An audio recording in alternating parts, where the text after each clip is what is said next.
part, we'll start making the yoke. We have the back piece and two front pieces.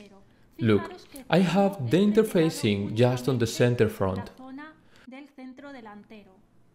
just a bit past the placket notch.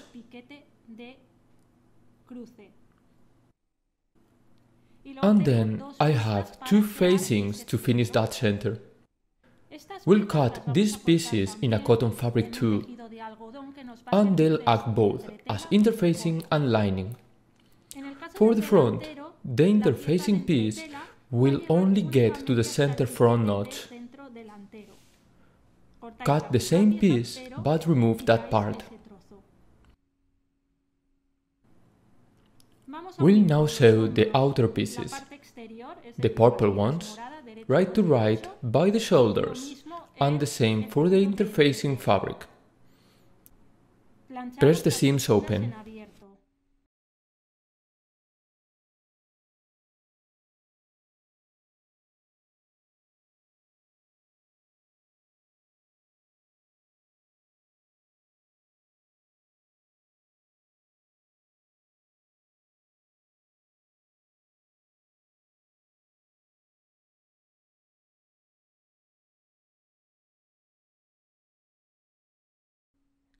With the shoulders already sewn, we'll face the reverse sides of both pieces and we'll hold the whole contour with basting thread so they act as a single layer of fabric.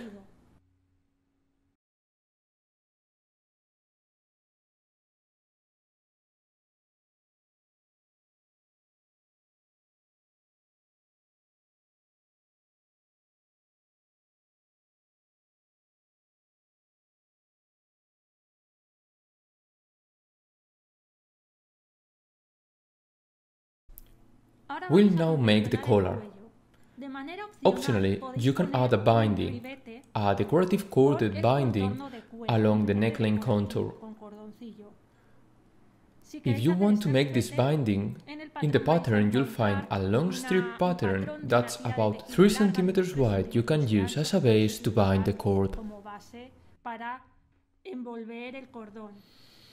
You just have to extend the fabric strip, place the cord in the middle, bind it, and pass a stitching right next to the cord so it's trapped in there.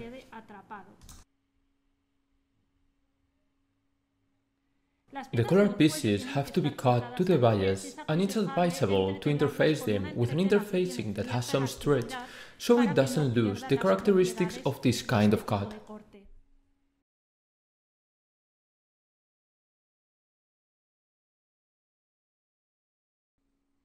Take one of the pieces and place the cord on the contour. The seam allowance for the edge has to be 1 cm. If it's wider, you can cut it down.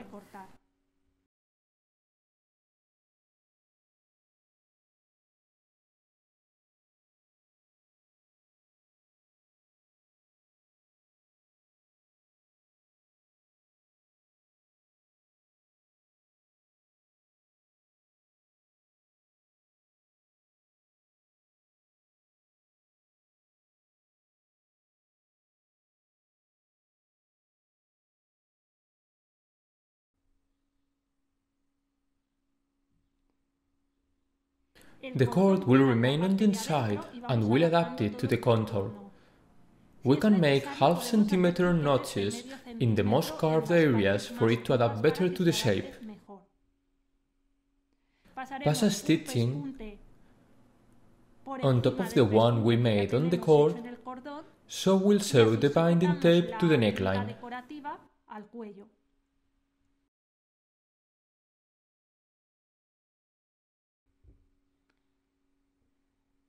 Press it thoroughly. If there's cord sticking out the sides, cut it and place the collar piece right to right and pass a stitching right where the previous one is.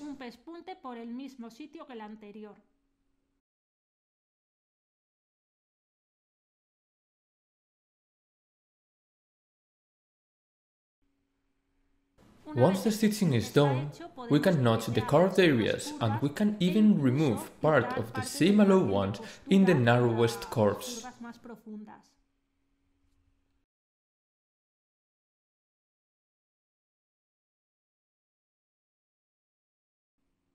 turn it inside out and press it.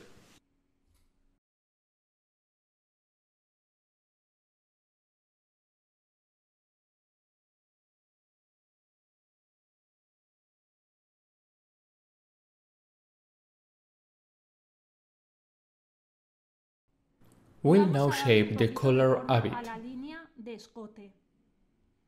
Using the press, we're going to force the collar curve to the opposite direction to the one in the shape of the pattern. Watch how, by doing this, when I bring it back to its normal position, it makes small waves. This will later make the collar to turn better.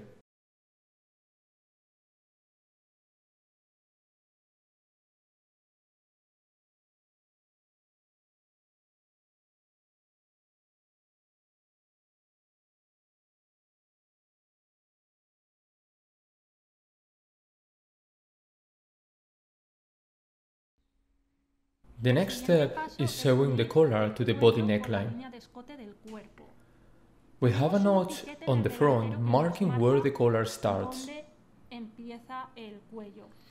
We'll align the center back and this notch on the front area. It's possible that, to adapt the collar to the neckline, you may need to make some small half-centimeter notches to any of the two pieces. You can do it, don't worry. Then we'll pass a stitching by seam allowance.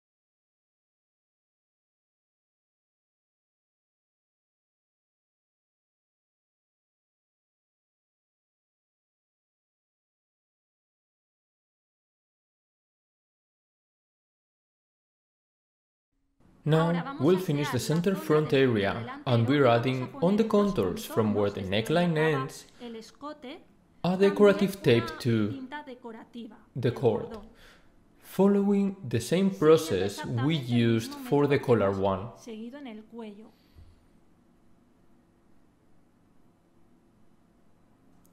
Once we get to where it meets the collar, we'll have to push the cord outwards of the piece so it doesn't overlap the other one.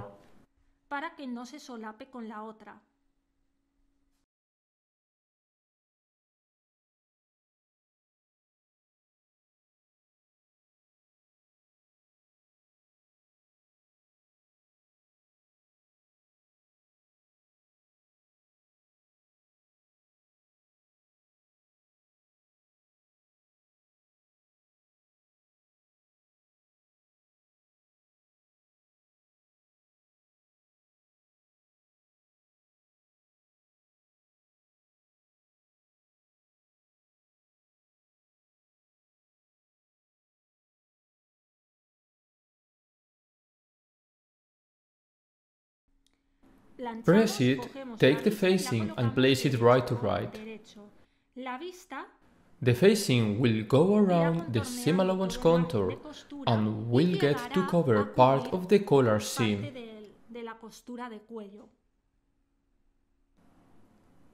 We'll finish sewing on the seam line so we can then turn the seam allowance inwards.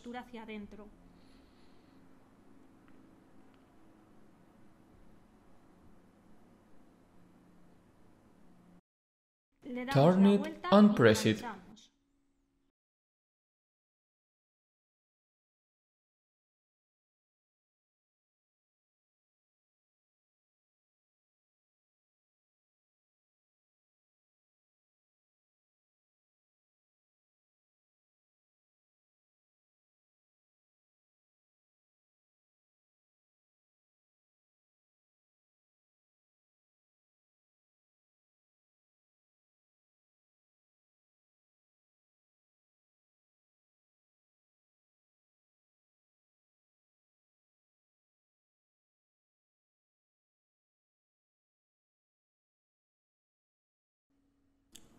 In order to finish the inside of the net, you can use a cotton tape. Cotton tapes specifically, if you press them forcing a curve on them, as they're cut to the bias, they get shapen quite nicely. You can buy these tapes off the shelf.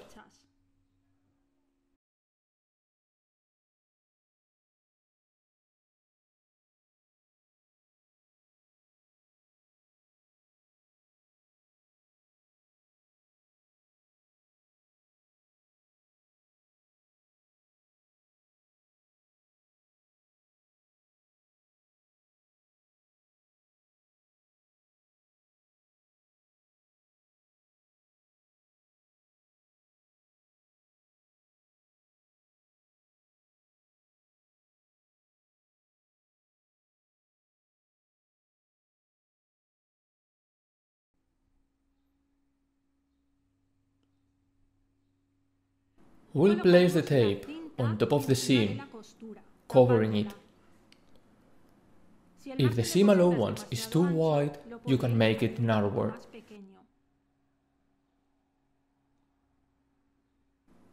Pin it all down and, by hand, just like we did on the waistband, we'll hold the top and bottom parts together.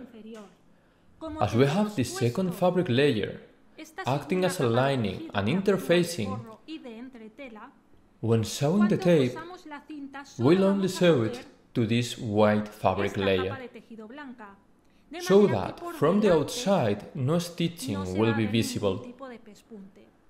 We could also fix this tape with the machine, with a stitching both on the top and bottom, but it will be visible from the outside. That's your choice.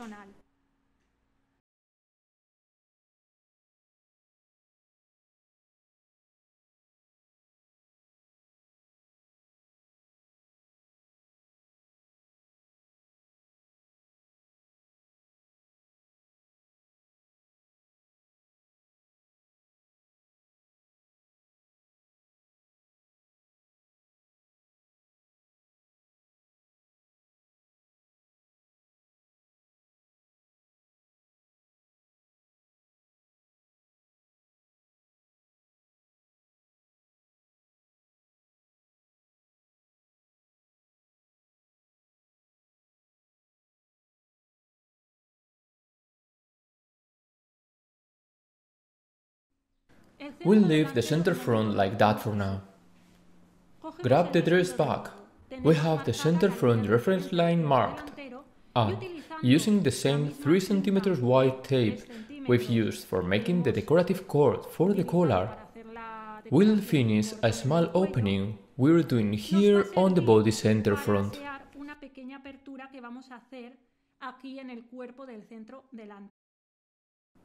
Measure 8 to 10 cm downwards and place a pin.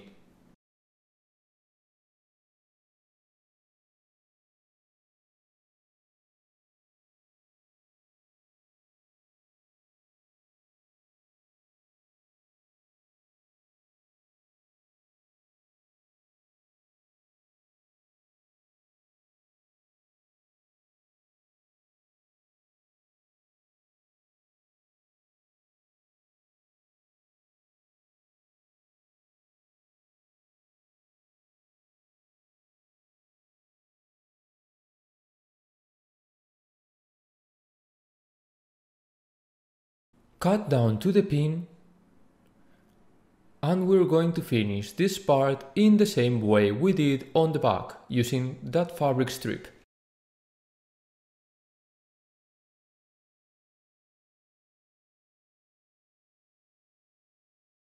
Place the piece right to right with the body.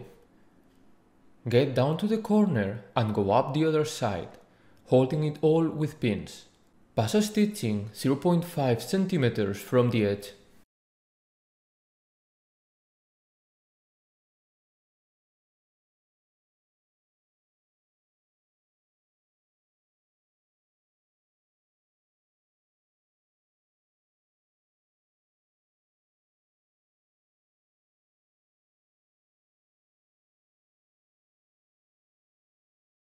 Once we've made the stitching, cut the excess and we'll bind that small bit of seam allowance with the rest of the piece, as if sewing a bias tape. Sew it with either a machine stitching or a hand stitching.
Next, we'll sew the yoke to the dress.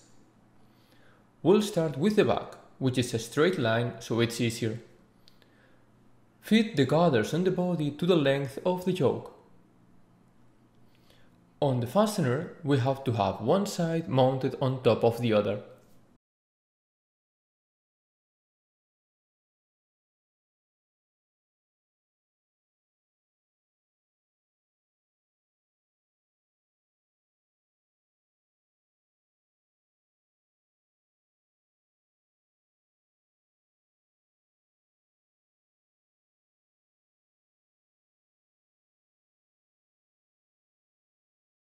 Put the pieces right to right and make a stitching by seam allowance.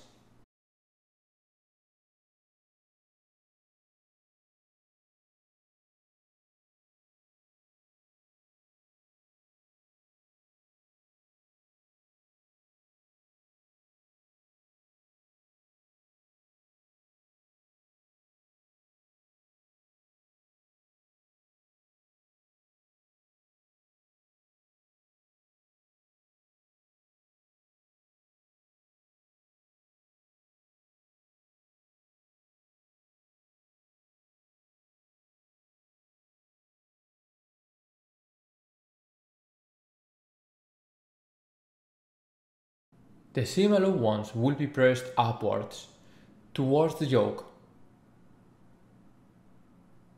You can finish it with an overlocking or binding it with a tape like we did on the neckline.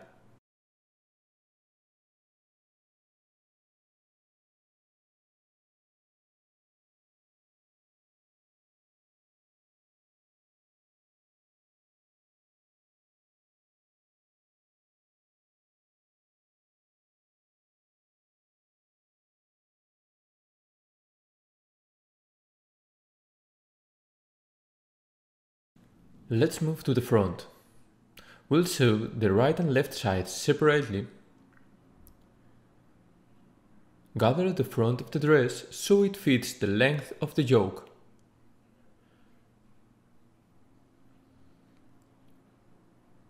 On the center front, we'll cover the gathers with the facing, so that the dress fabric layer will be in between the yoke and its facing.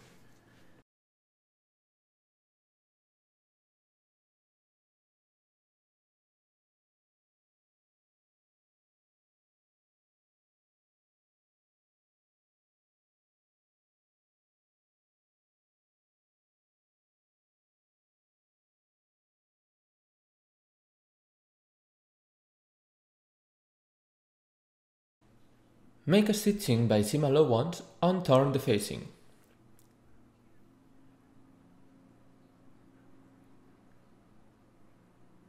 Watch how part of the seam will be bounded. The rest of it can be finished with an overlocking or a tape like in the neckline.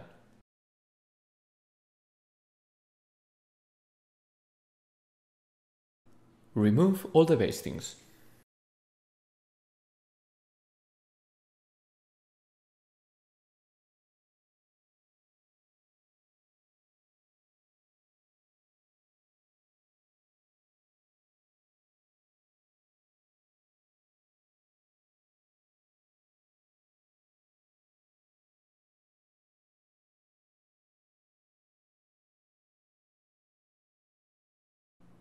Once all the gathering seams have been finished, we can finish sewing the facing by hand.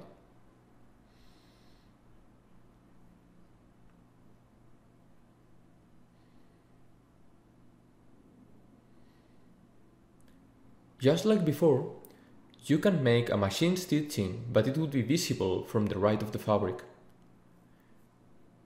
Now we're making the sleeves.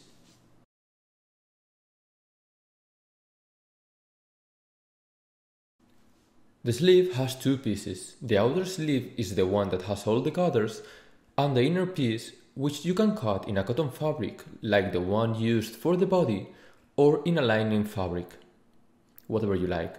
We'll now sew the sides of the sleeve right to right with straight stitching by seam allowance and pressed open. Do the same for the inner sleeve.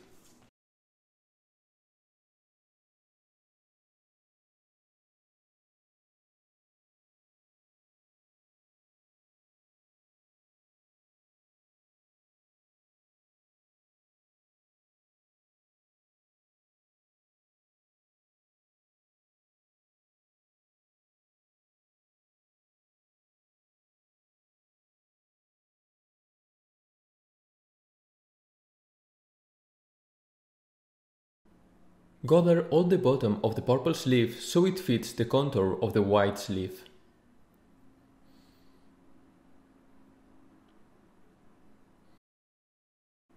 Place both sleeves right to right, aligning the side seams first. Remember, right to right. And then we'll adapt the contour of the purple sleeve to the contour of the white sleeve. Pin it and pass a stitching to fix it.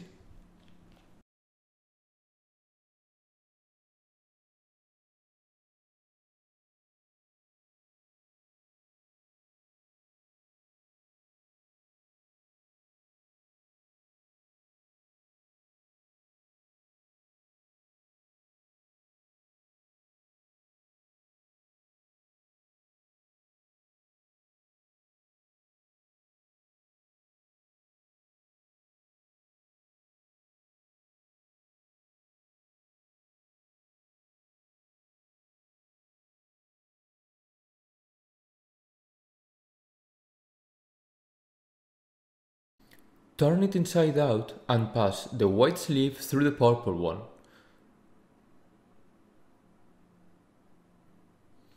You can press the seam allowance towards the lining.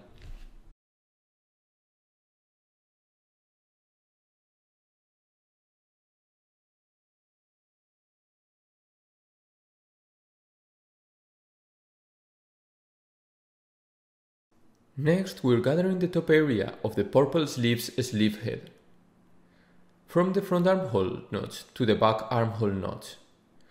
We have two options. You could sew both sleeves to the body in one go and overlock the seam, or follow the one used for this prototype. If we look at the sleeve from the inside, we'll see that the armhole seam is neatly finished both on the outside and the inside.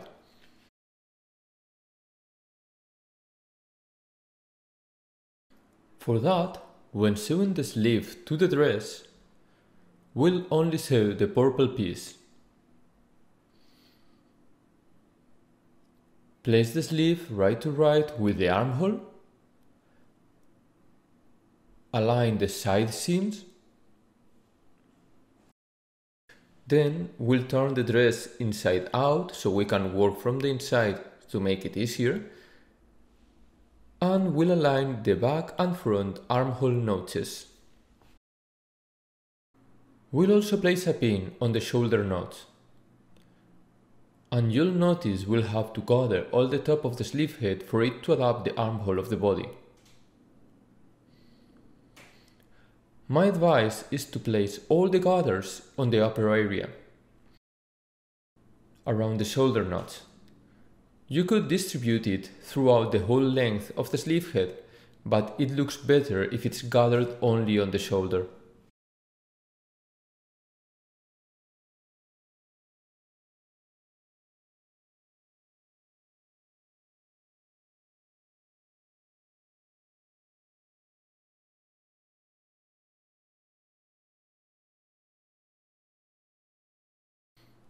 Make a stitching by seam allowance, and now we pull the lining sleeve through the armhole from inside the dress.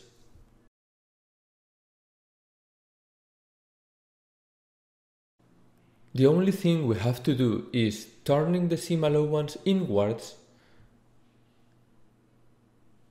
and pocket the armhole seam. Once again, the same effect we did on the waistband, but this time, it being an armhole, it has a circular shape instead of a straight one. Once it's fixed, sew the whole armhole contour by hand.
On the back, we made the placket, but we still had to add the snaps or buttons, whatever you prefer.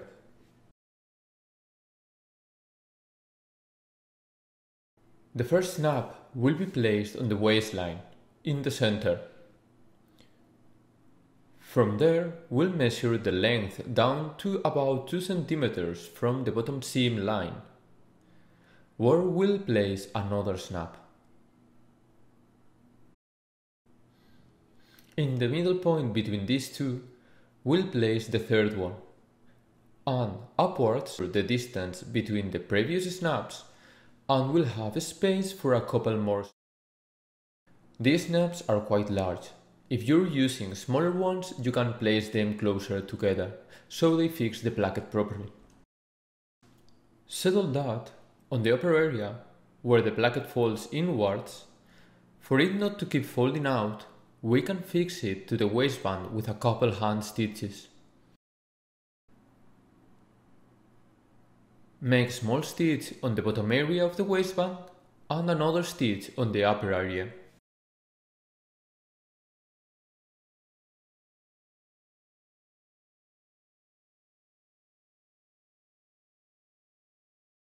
We can also make another one on the bottom, where the seam is.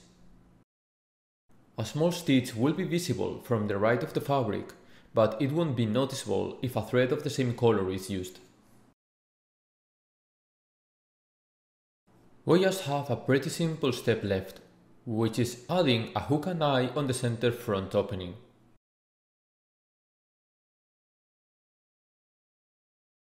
You could also put a button and a loop, that's up to you. This time I'll place a metal hook and eye.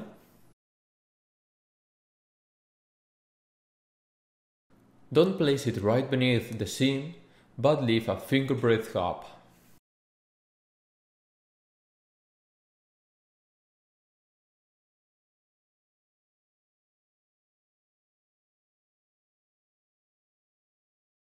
Leaving a finger breadth gap from the seam will allow the collar lapel to turn more easily to the sides. And this way, the neckline is more open.